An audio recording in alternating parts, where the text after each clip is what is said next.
A couple of questions before we wrap up for the week. Arizona UK, our good friend Tom Marshall. Were the other owners quietly content that the Browns gave Deshaun Watson a guaranteed contract and that it created a bar that would not be overcome? Look, they were upset at first because the concern was this is going to spread. That was the background for the effort to collude. We've managed to fend off fully guaranteed contracts through 2 separate CBA negotiations. Players asked for them, we said no, and we didn't give in. Now the Browns are gladly giving a fully guaranteed contract to Deshaun Watson. We can't have that. We can't have that. We got to stop this. That was the impetus for the whole effort to collude, and I frankly believe actual collusion. But because Watson ended up being the last guy who should have gotten a fully guaranteed contract, it does make it easier moving forward to say we're not doing it.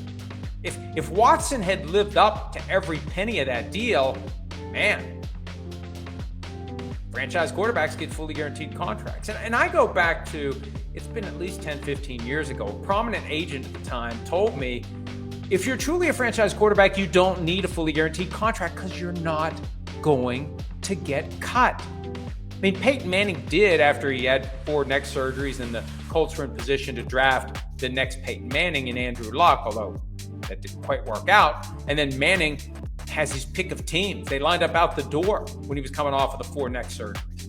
So franchise quarterbacks tend to stay franchise quarterbacks. You don't need fully guaranteed contracts if you're a franchise quarterback. That's the other side of this. And that conversation came up because between guarantees and dollars, and I've since had that conversation with other agents, guarantees and dollars, I'll take the dollars because I'll get more dollars.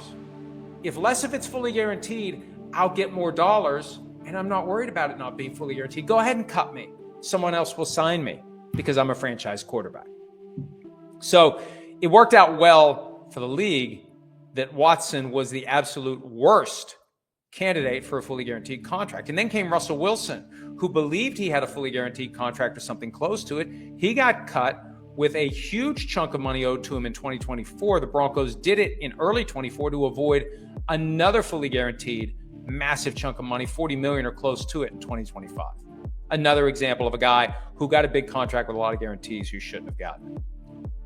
J14 Mitchell, do you think the fallout from the collusion grievance could also result in maybe having a separate quarterback salary cap that would maybe allow more guaranteed money to other positions that otherwise wouldn't get it because not a QB? Look, no, there is no fallout from the collusion grievance, not unless the union wins the appeal and then ultimately gets a massive financial recovery from the league. Nothing's going to change. The league has won. The current status quo is what we're doing is working, and the league's not going to change anything with the way the salary cap operates. Now, they may try to change the funding.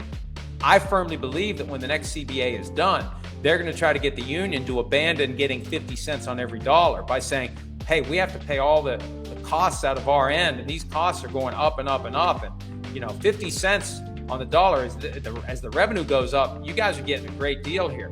How about a fixed number for the salary cap for the next 10 years? How about that?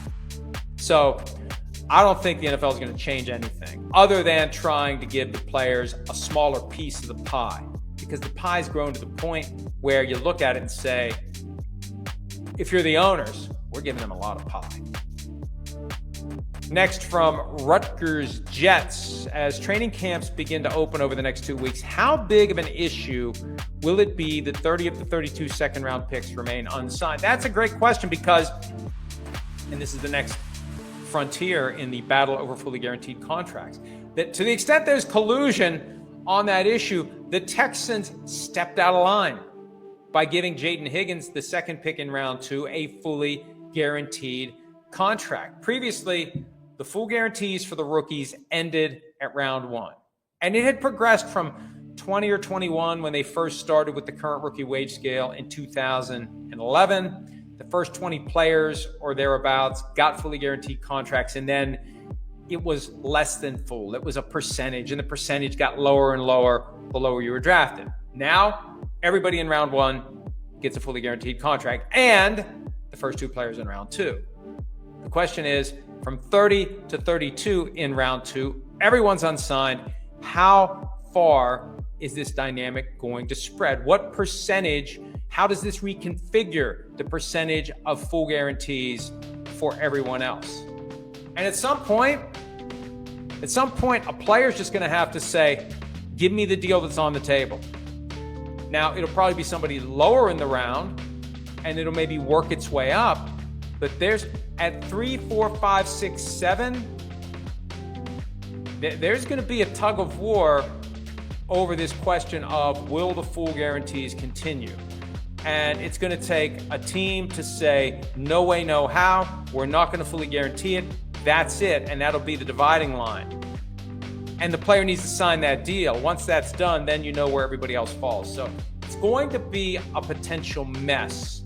And it's kept 30 guys from signing. It doesn't matter until training camps open, because all those guys participated in the offseason program. Once training camp opens, they won't be participating without contracts. We'll see if that works out. And I need to do some more work on. I need to look at last year's round 2 and see what the percentages were, what we're talking about by way of difference, how we can bridge this gap, and maybe we can get these deals done.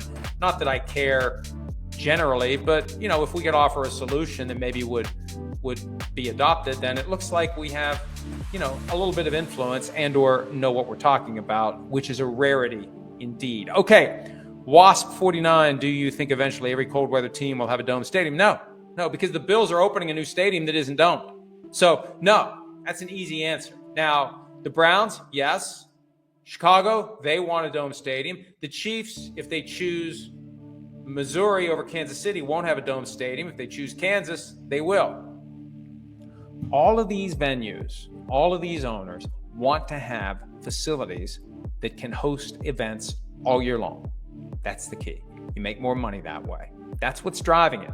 And we've seen teams systematically, going back to the Vikings when they opened the Metrodome, giving up their home field advantage for a building that can have a Super Bowl. Dome stadium, if you've got the infrastructure with the hotel spaces and the convention center and all that, dome stadium is going to get you a Super Bowl. I don't think they have it in Cleveland. They definitely have it in Chicago. They probably have it in Kansas City. That's another reason for teams to try to do it. But yeah, gone are the days, or at least rare the days will be, of the football spinning slowly, just slightly off of a perfect spiral while snowflakes fall around it. NFL films with the music playing and John Facenda and or Harry Callis speaking, that's gone. Denver, I thought of Denver too, because we've had some snow games in Denver, and in Denver you never know what it's going to do any day of the year. They're looking at a new stadium too. I don't know whether it'll be domed or not, but all these owners, most of them, seem to want dome stadiums. Matt YC1763, what level of success would North Carolina need this season in order to persuade NFL teams to consider Bill Belichick as a head coaching candidate? I think back to 2023. They were talking, we were talking, I was talking about Deion Sanders as an NFL candidate when he started 3-0 at Colorado. Now, there's